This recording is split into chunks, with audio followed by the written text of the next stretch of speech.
At 10 o'clock on the morning of June 19, 1944, Lieutenant Commander Charles Brewer sat in the cockpit of his F6F Hellcat aboard the USS Essex, watching the radar plot in the Combat Information Center below paint a picture that defied comprehension. 69 Japanese aircraft were heading directly toward Task Force 58. Then 109 more appeared behind them, then another wave, then another. By noon, over 400 Japanese aircraft would fill the Philippine sea sky in the largest carrier air battle in history. Brewer was 28 years old. He had survived Midway. He had flown Wildcats when the Zero still owned the Pacific. He had buried friends at Wake Island and watched squadrons disappear over Guadalcanal. Now he commanded Fighter Squadron 15, and the Japanese were throwing everything they had at the American fleet. The mathematics were simple. 15 American carriers, nearly 900 aircraft, against 9 Japanese carriers, approximately 450 aircraft. But mathematics told only part of the story. The real equation was written in training hours, in factory production lines, in the fundamental shift that had occurred since Pearl Harbor. The Japanese pilots climbing into their cockpits that morning believed they could still win. Their commanders had promised them victory. Their emperor had blessed the mission. Their aircraft carried the same rising sun insignia that had terrorized Pearl Harbor, that had swept through the Philippines, that had humiliated the British at Singapore. They had no idea what was waiting for them. What happened over the next 12 hours would not simply be a battle. It would be an execution, a systematic destruction so complete that American pilots would give it a name that has echoed through history ever since. They called it the Great Marianas Turkey Shoot. And when the sky finally cleared, Japan's naval aviation would exist only as a memory. The path to June 19, 1944 began in fire. December 7, 1941, Pearl Harbor. Japanese aircraft screamed across the Hawaiian sky and the world changed. The Mitsubishi A6M0 was unlike anything American pilots had ever faced. It could climb 3,000 feet per minute. It could turn inside any fighter the United States possessed. It weighed barely 5,300 pounds, light as a racing yacht, and just as nimble. At Pearl Harbor, the Zero encountered no resistance. At Wake Island, it swept Marine Wildcats from the sky. Over the Philippines, it destroyed American air power in hours. Pilots who survived those early encounters described the Zero in terms that bordered on mystical. It turned on a dime. It climbed like an elevator. It seemed to break every rule of aerodynamics. The reality was simpler and more brutal. Japanese designers had built the Zero around a single philosophy: sacrifice everything for performance. The aircraft had no armor plating, no self-sealing fuel tanks. The pilot sat in an aluminum shell surrounded by aviation gasoline with nothing between him and enemy bullets except thin metal skin. One burst of gunfire could transform a Zero into a fireball. But in 1941 and 1942, that vulnerability rarely mattered. American pilots couldn't hit what they couldn't catch. The Grumman F4F Wildcat, the Navy's frontline fighter, was slower, less maneuverable, and outclassed in almost every measurable way. Wildcat pilots who engaged Zeros in turning fights died. The few who survived learned to run, to dive, to avoid combat whenever possible. The kill ratio told the story. In the first 6 months of the Pacific War, Japanese naval aviators shot down American aircraft at rates approaching 10-to-1. The Zero wasn't just a fighter, it was a psychological weapon. American pilots feared it in ways that affected their judgment, their tactics, their willingness to engage. Lieutenant Commander John Thatch, commanding Fighting Squadron 3, understood the problem better than most. Thatch had flown against Zeros at Midway. He had watched squadron mates die in seconds, and he had developed something that would help change the war: the Thatch weave. A defensive maneuver where 2 Wildcats flew in a weaving pattern, each covering the other's tail.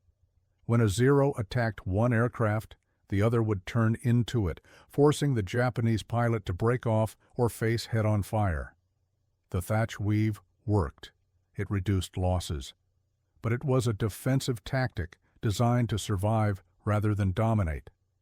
What the Navy needed was a new aircraft, a fighter that could meet the Zero on equal terms and win. That aircraft was already being built. The Grumman F6F Hellcat first flew on June 26, 1942, 6 months after Pearl Harbor. The timing was not coincidental. Grumman engineers had received captured Zero components from the Aleutian Islands, where a Japanese pilot had crash-landed on Akutan Island with his aircraft largely intact. For the first time, Americans could study their enemy's greatest weapon up close. What they found confirmed what combat reports had suggested. The Zero was brilliantly designed for offense and catastrophically vulnerable in defense. No armor, no protection for the fuel tanks, lightweight construction that couldn't absorb damage. The Zero won fights by killing enemies before they could shoot back. If an American aircraft could survive long enough to return fire, the Zero would burn. The Hellcat was designed around that single insight. It would not be nimble. It would not dance with Zeros. It would be a brawler, built to absorb punishment and deliver destruction. The Pratt & Whitney R2800 double Wasp engine produced 2,000 horsepower, nearly twice the power of the Zero's Nakajima Sakai. The Hellcat's top speed reached 380 miles per hour, faster than the Zero at all altitudes. More importantly, the Hellcat could dive at speeds that would tear a Zero apart. In a vertical plunge, the American fighter could reach 450 miles per hour and maintain control while the Zero's lightweight structure would fail. The armament was overwhelming. 650 caliber Browning M2 machine guns, each firing 750 rounds per minute. Total ammunition capacity exceeded 2,400 rounds. A 2-second burst put 150 half-inch projectiles into a target area the size of a dining table. Against the Zero's unprotected fuel tanks, that burst was fatal. But the Hellcat's most important feature was one that never appeared in performance specifications. It was survivable. 212 pounds of cockpit armor protected the pilot. Self-sealing fuel tanks could absorb multiple hits without igniting. The rugged construction allowed Hellcats to return to carriers with damage that would have destroyed 3 Zeros. The first Hellcats reached combat squadrons in January 1943. By September, they were the Navy's primary carrier fighter, and the kill ratios began to change.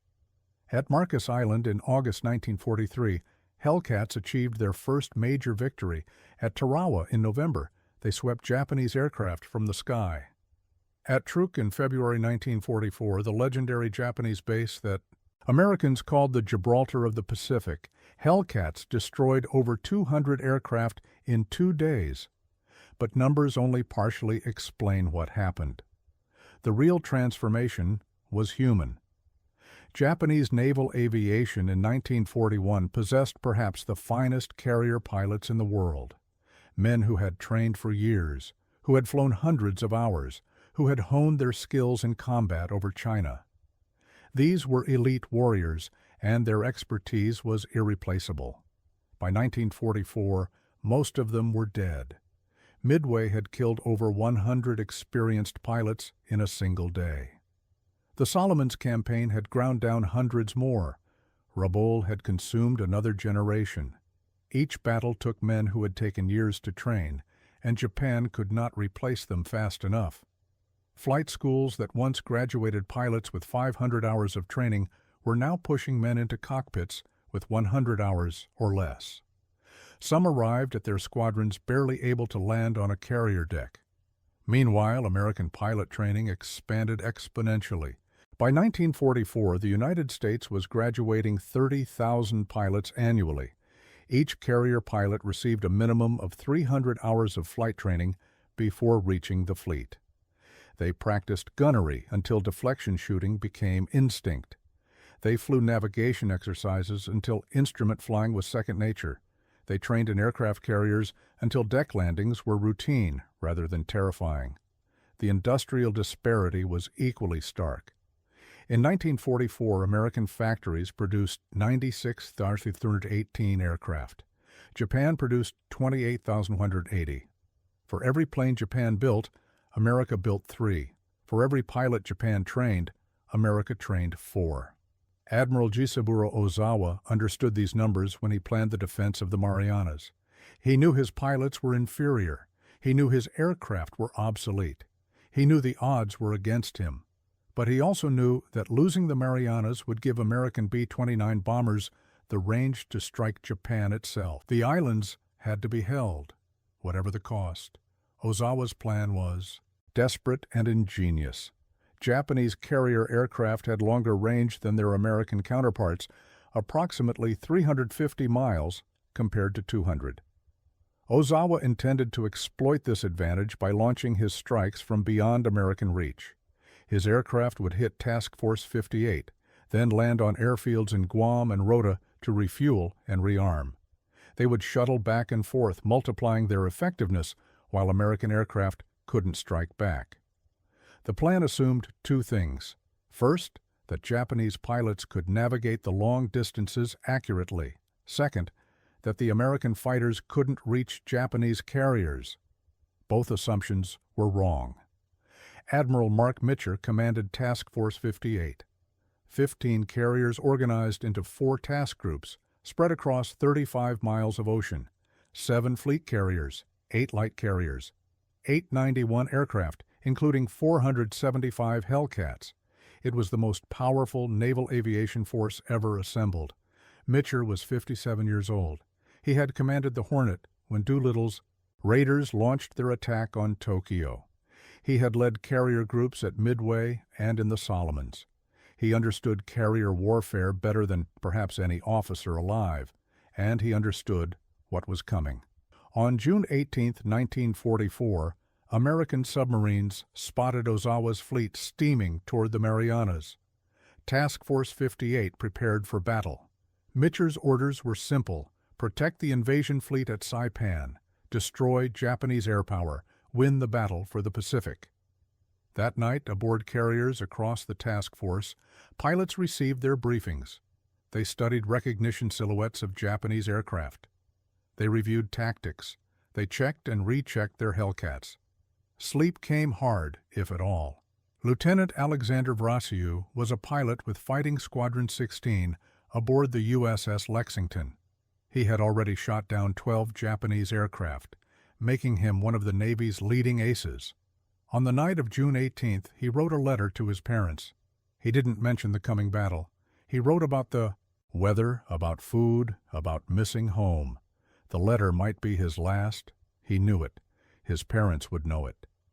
Some things didn't need to be said. Dawn on June 19th came slowly. The sky lightened from black to gray to pale blue. The Philippine Sea stretched flat and calm, deceptively peaceful.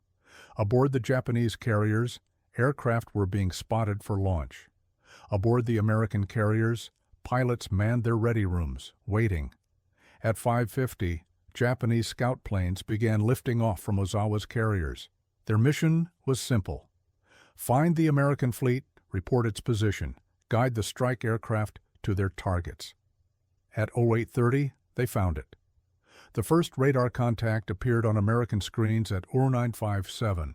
The Combat Information Center aboard the USS Lexington tracked a formation of aircraft 140 miles to the west, heading directly for Task Force 58.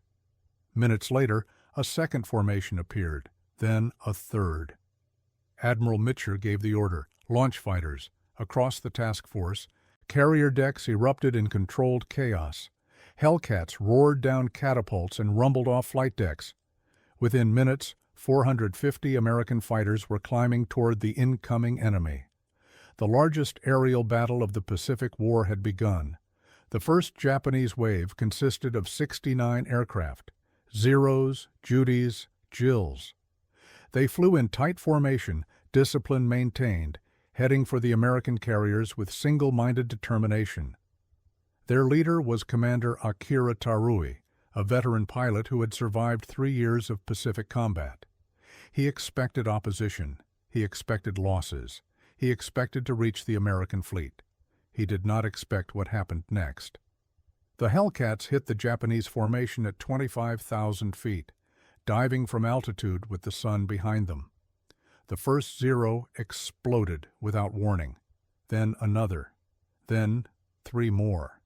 The American fighters slashed through the formation like razors, firing 2-second bursts, climbing away before the Japanese could react. Commander Tarui's radio filled with screaming. Aircraft were falling everywhere. Fires bloomed across the sky. His formation shattered in seconds, pilots scattering in panic and confusion. Lieutenant Commander Charles Brewer led the first intercept. His division of 4 Hellcats dove on the Japanese formation from 28,000 feet. Brewer locked onto a zero at 800 yards, fired, watched it explode. He pulled up, found another target, fired again. Another kill. In 90 seconds, Brewer's division destroyed 8 aircraft. The Japanese tried to fight back. Some Zeros turned into the attacking Hellcats, attempting the turning fights that had worked so well in 1942. They died. The Hellcat pilots refused to engage in horizontal combat. They dove, fired, climbed, repeated. Every attack came from above. Every escape route pointed upward. The Zeros couldn't follow. Lieutenant Alexander Vrasiu found himself in the middle of the carnage. In 8 minutes, he shot down 6 aircraft. His gun camera footage, recovered and preserved, shows the precision of the slaughter. One Judy bomber filling his gun sight, a brief burst, flames erupting from the engine, the aircraft rolling inverted and falling toward the sea. Then another target, and another. Vrasiu landed aboard the Lexington with his ammunition nearly exhausted. He held up 6 fingers for the photographers. The image became one of the war's most famous photographs. By 10:30, the first Japanese wave had ceased to exist. Of 69 aircraft launched, perhaps 24 survived to return to their carriers. Only 1 bomb hit an American ship, causing minor damage to the battleship South Dakota. No aircraft penetrated the fighter screen. But Ozawa didn't know. His radio communications were poor. Reports from the first wave were confused, fragmented. Some pilots claimed hits on American carriers. Others reported success. Ozawa believed his attack had damaged the American fleet. He ordered the second wave to launch.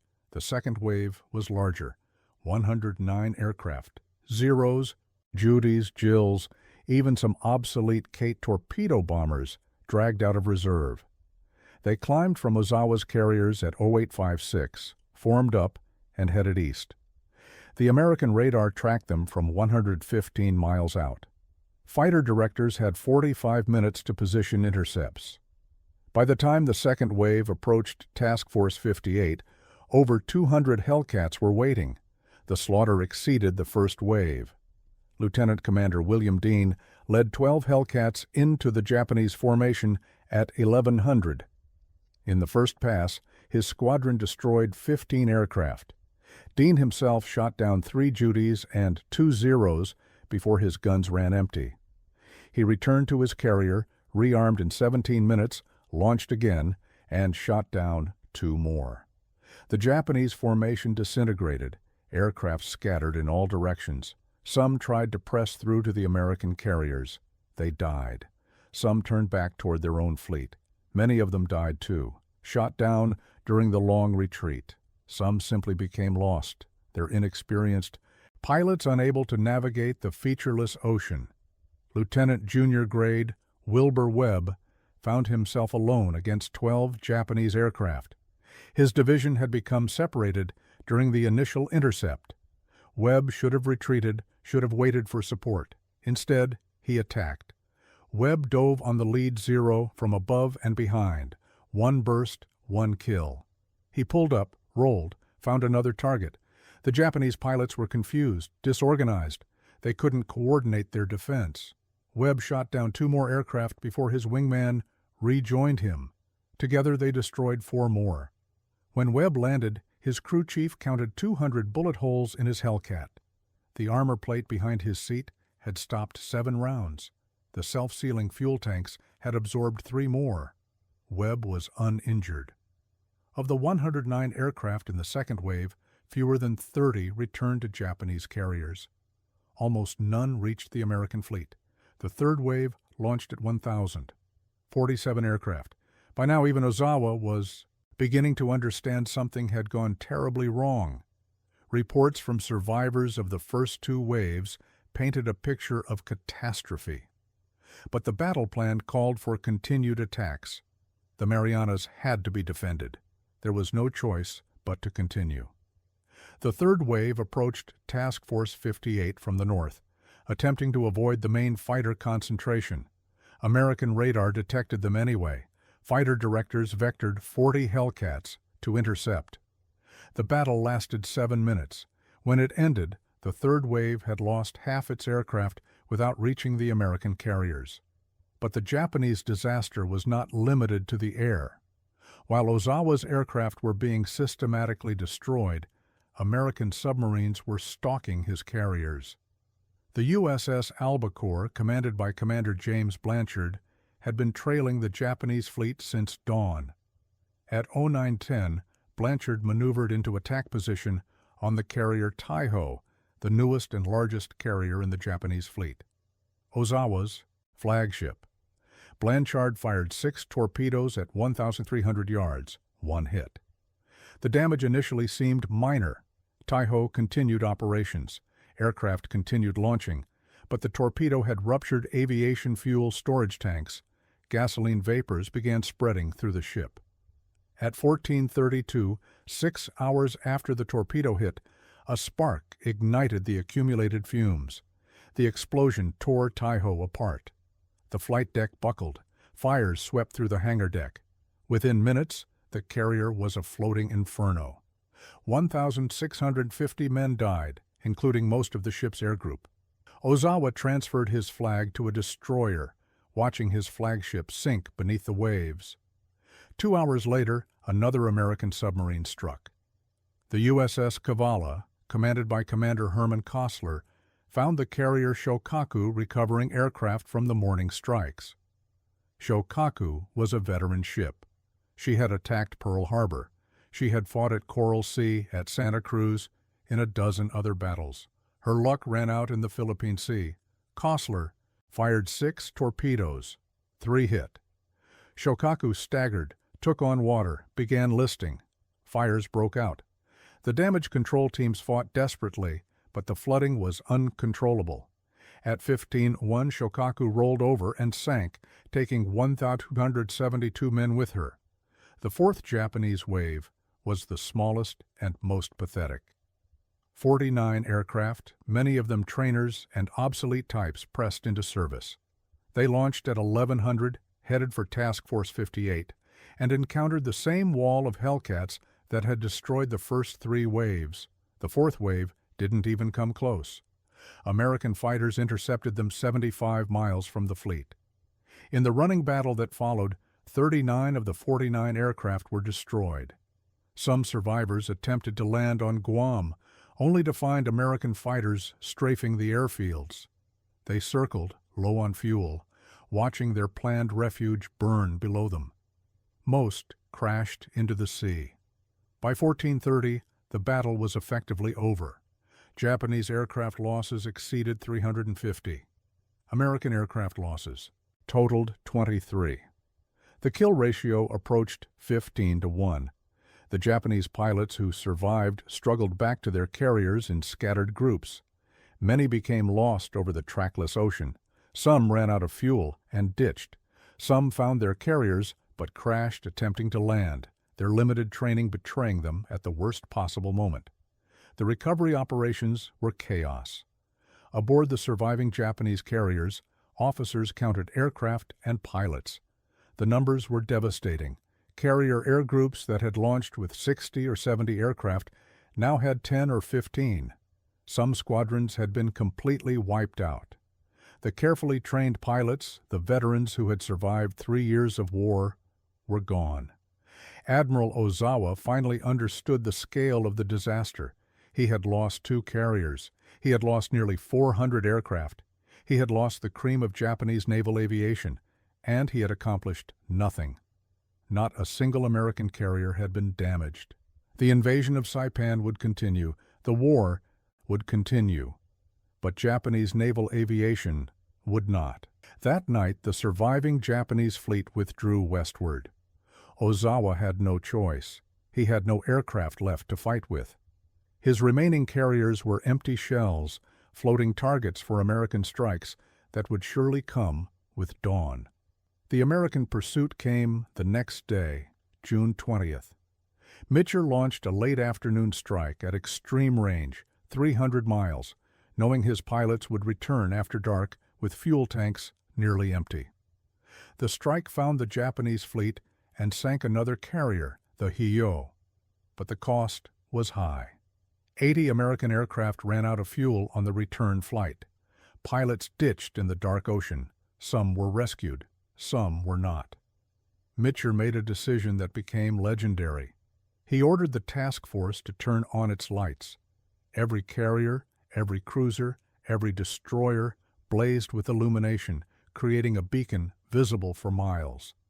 It was a violation of every blackout procedure, an invitation to any lurking Japanese submarine. But it gave his pilots something to aim for. The recovery operations lasted through the night. Pilots landed on any carrier they could find. Some crashed on deck, some ditched alongside ships. Search and rescue operations continued for 2 days. Eventually, 160 of the 209 missing airmen were recovered. When the final tallies were complete, the scale of the Japanese defeat became clear. Nearly 400 Japanese aircraft destroyed. 3 carriers sunk, 2 damaged. Approximately 450 pilots and aircrew killed. American losses totaled 130 aircraft, most of them lost on the June 20th strike or in operational accidents. 76 American airmen died. The American pilots who flew that day knew what they had accomplished. The kill ratios were so lopsided, the destruction so complete, that the battle seemed less like combat than execution. Lieutenant Commander Paul Bi of the USS Hornet's Air Group coined the phrase that would stick. It was like an old-time turkey shoot down home. The Great Marianas Turkey Shoot. The name captured the awful reality. Japanese pilots had flown into a kill zone from which there was no escape. They had faced fighters they couldn't match, tactics they couldn't counter, numbers they couldn't overcome. Many had died without ever seeing the enemy who killed them. For Japan, the Battle of the Philippine Sea marked the end of carrier aviation as an effective fighting force. The trained pilots who died on June 19th could not be replaced. The aircraft lost could be rebuilt, but the men who flew them took years to train. Japan no longer had years. In the months that followed, Japanese naval aviation would continue to exist on paper. Carriers would sail. Aircraft would launch. But the men in the cockpits would be teenagers with minimal training, flying obsolete aircraft against enemies who could shoot them down almost at will. By October 1944, at the Battle of Leyte Gulf, Japanese commanders would resort to desperate measures. Kamikazes, suicide attacks. The admission that conventional aerial combat was no longer possible, that Japanese pilots could contribute more to the war effort by dying than by fighting. The seeds of that desperation were planted over the Philippine Sea on June 19, 1944. For American naval aviation, the battle confirmed what the Hellcat had promised: air superiority. Not just in individual engagements, but across the entire Pacific theater. From the Marianas forward, American carriers would operate with near impunity. Japanese air attacks would continue, but they would never again threaten the American fleet as they had at Pearl Harbor, at Midway, in the Solomons. Lieutenant Commander Charles Brewer survived the war. He finished with 15 confirmed kills, making him one of the Navy's top aces. After the war, He rarely spoke about June 19th. When asked, he would say only that it had been a long day. The memories were vivid, but not triumphant. He had killed men, many of them barely old, enough to shave. The fact that they would have killed him given the chance didn't make the memory easier. Lieutenant Alexander Vratiu also survived. His 6 kills on June 19th brought his total to 18, eventually rising to 19 before he was shot down over the Philippines and evaded capture. After the war, he became a test pilot, then retired to civilian life. He lived until 2015, one of the last surviving aces of the Great Marianas Turkey Shoot. Admiral Mark Mitcher received the Navy Cross for his leadership during the battle. He continued commanding fast carrier task forces through the end of the war, directing strikes against Japan itself. He died in 1947, worn out by years of combat leadership. Admiral Jisaburo Ozawa survived the war and was never tried for war crimes. He spent his remaining years in quiet obscurity, living with the knowledge that he had commanded the greatest defeat in Japanese naval aviation history. He died in 1966. The Hellcat continued its dominance through the rest of the Pacific War. By August 1945, F6F Hellcats had destroyed 5,223 Japanese aircraft in aerial combat. The overall kill ratio exceeded 19-1. No other fighter in any theater achieved comparable statistics. The Zero, once the terror of the Pacific, was relegated to kamikaze duty. The aircraft that had seemed invincible in 1941 was being shot down in droves by 1944. The myth had been shattered. The reality was burning wreckage scattered across 1,000 miles of ocean. The Battle of the Philippine Sea proved something that would shape military thinking for decades. Industrial capacity was not merely support for warfare, it was warfare. The nation that could build more aircraft, train more pilots, produce more carriers, would inevitably win. Courage and skill mattered, but they could not overcome mathematics. Japan had started the Pacific War with perhaps the finest naval aviators in the world. By June 1944, those aviators were dead, and Japan could not replace them. Meanwhile, American training programs were producing pilots in quantities that would have seemed impossible in 1941. The gap in quality that had favored Japan in 1942 had reversed by 1944, and the gap in quantity had become an abyss. The young Japanese pilots who climbed into their cockpits on the morning of June 19th believed they were flying to victory. Their commanders had told them so. Their training had prepared them for glory. They would strike the American fleet, sink American carriers, turn the tide of the war. Instead, they flew into annihilation. 400 aircraft vanished in a single day. 400 pilots and aircrew died believing they could win. And when the sky finally cleared over the Philippine Sea, America owned it completely. The past speaks through the wreckage still scattered across the ocean floor. Zeros and Hellcats, Judys and Jills, the remains of men who fought and died in a battle that decided the fate of empires. The Great Marianas Turkey Shoot was not merely a victory. It was the moment when the Pacific War tilted irrevocably toward American triumph. From that day forward, Japanese naval aviation existed as a dying force, increasingly desperate, increasingly suicidal.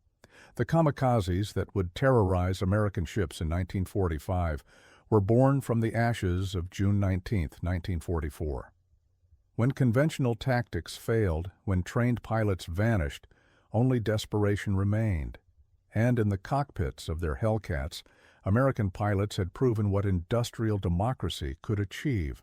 Not just victory, but dominance. Not just survival, but supremacy. The sky belonged to them, purchased with skill, bought with production lines, paid for with the courage to dive into enemy formations and trust that their aircraft would bring them home. 400 planes vanished in a single day. Japan would never recover, and the men who flew the Hellcats would carry that knowledge for the rest of their lives. They had not simply won a battle, they had ended an era. The Zero's reign was over. The Pacific was American, and history would remember June 19, 1944, as the day the sky itself changed hands.